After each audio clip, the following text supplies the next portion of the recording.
지속된 우리 사회의 문제다 하는 그런 말씀을 해주셨는데 굉장히 정확한 말씀입니다. 87년 체제의 문제 이전에 72년 유신 체제의 문제가 있고 61년 5.16 군사혁명 체제가 있고 그 전에 48년 정부 수립하면서 일제 방법을 그대로 모방한 그런 문제가 있고 오히려 그 전부터 따지면 살인 식민 통치 체제를 그대로 합습한 그런 제도들도 아직도 우리 사회에 많이 남아 있습니다. 그것까지 전반적으로 다 문제를 삼아야 된다는 그런 말씀이셨습니다.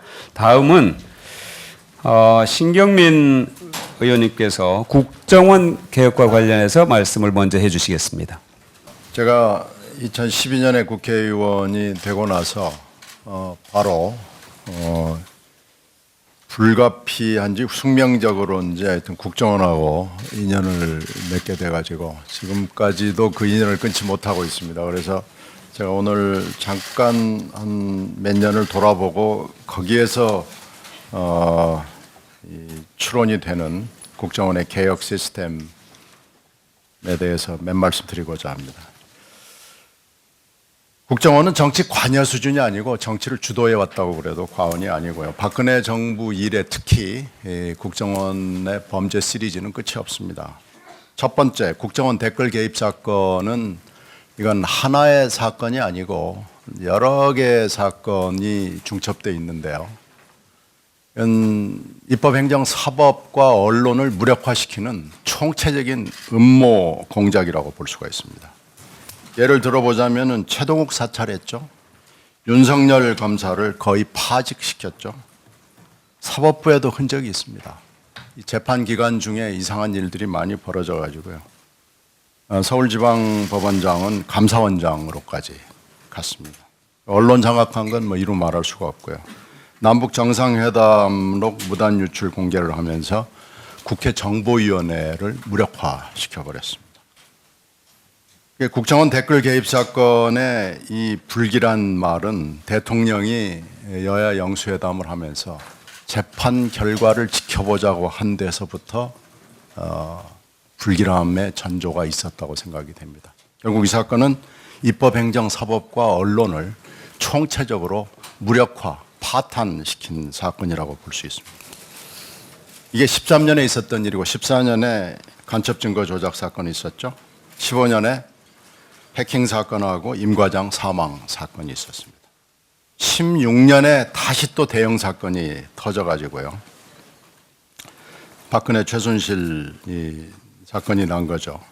근데 이 사건의 뿌리는 우연하게도 국정원 댓글 사건 와중에 공개가 됐던 2013년 5월에 폭로가 됐던 박원순 제안 문건에서부터 싹이 트기 시작합니다. 이 문건은 11년에 만들어진 겁니다만은 13년 5월에 폭로가 됐고 이 문건의 작성자가 그 유명한 추국장이라는 분입니다. 아직 현직이기 때문에 제가 이름을 다 말씀드리지는 않겠습니다만 이 추국장은 남재준 원장으로부터 이병기, 이병호 원장을 세 원장을 다 무력화시킵니다. 자기 멋대로 인사를 하고 자기 꼬붕들을 전부 다 출세시키고 요소요소에 박아놓고 국정원 전체를 초토화시키고요. 국정원의 정보 수집과 이 모든 것들을 네트워킹의 한 축에 핵에 서 있는 인물입니다. 자, 이렇게 국정원은 정치 주도를 해왔는데 제가 몇 가지 에피소드를 말씀드리면요. 좌익 교수 사건 다 기억하실 겁니다. 좌익 교수 이 고위직이 아닙니다. 근데 이 사람을요. 2013년 7월에 원세훈 공소장에서 아이디가 발견이 돼가지고 이게 쭉 사건화가 됐는데 이 사람을 해임시키는데 3년이 걸렸습니다. 지금도 대법원에 재판이 계류 중이고요. 그리고 이분이 뻔뻔하게도 소청을 냈습니다. 그래서 대법원 재판이 끝나고 나면 소청 심사로 다시 이 해임이 잘못됐다는 걸 다투게 돼 있습니다. 국정원 인사가 이렇습니다. 국정원이 비밀 조직이라는 이유로 인사와 예산에 조직에 아무도 개입을 할 수 없고 청와대나 국정원 구중궁궐 안에서 일어나는 인사와 조직과 예산에 대해서 알 수가 없습니다. 또 있습니다. 럭셔리 유배가 제 노력에 의해서 발견이 됐는데 댓글 사건에 연루된 직원들 단 한 명도 징계받지 않았죠. 그중에 핵심에 서 있는 구진주 그리고 권춘택이라는 사람이 워싱턴과 유엔에서 공사로 호화로운 생활을 하고 있는 것을 제가 외통위원으로서 감사를 갖다가 발견을 했습니다. 그래서 이걸 현장에서 지적을 했는데 이분들 결국 잘 근무 끝내고 돌아와서 은퇴했습니다. 지금 현재 은퇴했기 때문에 제가 실명을 밝힙니다. 자, 문제의 추국장, 아까 말씀드린 대로 반값 등록금 운동 차단, 박원순 제안문건 만든 책임자로 들킨 거죠. 들켰는데 이 사람 어떻게 됐느냐? 잘 됐습니다.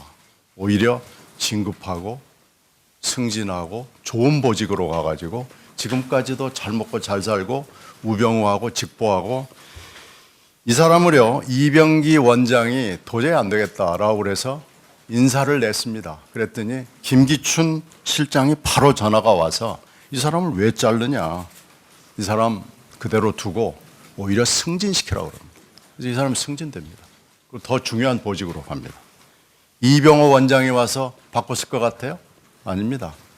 더 잘 먹고 잘 살고 이번에 다른 국장들하고 같이 지금 정년 퇴직해서 지금 멀쩡하게 몸성이 해가지고 퇴직 예정자로 되어 있습니다. 6개월 후까지 근무하다가 6개월 후에 아마 더 좋은 자리로 갈 것을 예정하고 있을지 모르고요. 최근에 드러난 거로는 이분이 알자회 소속으로 되어 있습니다. 이 원래 육사를 졸업을 하고 중2 때 국정원으로 이적이 됐는데 지금 하여튼 온갖 군 인사에 개입을 한 걸로 되어 있습니다. 이거 말고도 뭐 굉장히 많은 일들이 있는데요. 국정원을 그럼 어떻게 해야 될 것이냐? 국회도 통제가 불가능하고 검찰 수사도 받지 않고 감사원 감사도 받지 않는 뭐 이런 데를 어떻게 해야 될 것이냐라는 게 지금 큰 문제인데 이 정치 주도 관여 시스템을 청산하기 위해서는 결과적으로는 문재인 대표가 지금 뭐 얘기를 잠깐 하셨는데 국내 정보 수집하고 보고 업무를 폐지하는 것 외에는 방법이 없습니다.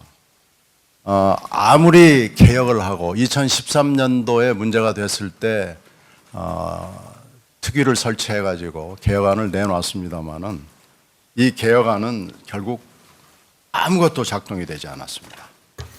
그때 그 셀프 개혁안, 이것도 셀프 개혁안이었습니다. 가져온 개혁안을 가지고 위법명령 심사청구센터, 적법성 심사위원회, 준법통제심사제도 이걸 했습니다. 이게 이름이 근사하지만 1년 3개월 동안 그 뒤에 확인을 해보니까 준법통제심사제도 딱 한 건 하고 끝났습니다. 그러니까 2013년도 셀프 개혁안은 끝났습니다. 결과적으로는 이런 정도의 어설픈 개혁을 가지고 국정원을 바꾼다라는 것은 백일몽입니다. 이건 불가능한 얘기를 우리가 하고 있기 때문에 근본적으로 북한 간첩 잡고 산업 방산 스파이 잡고 테러 예방하는 데 전념을 하기 위해서는 국내 정보를 없애야 되고요. 이번에 세계일보 사장, 조사장의 폭로로 나왔던 그 대법원장 문제를 물어봤더니 사찰이 아니고 인물동향 수집 정보였다고 그래요. 그러니까 인물동향 수집 정보도 하지 못하게 하는 것 외에는 방법이 없습니다. 그런데 문제는 신원조사 업무를 하고 있거든요.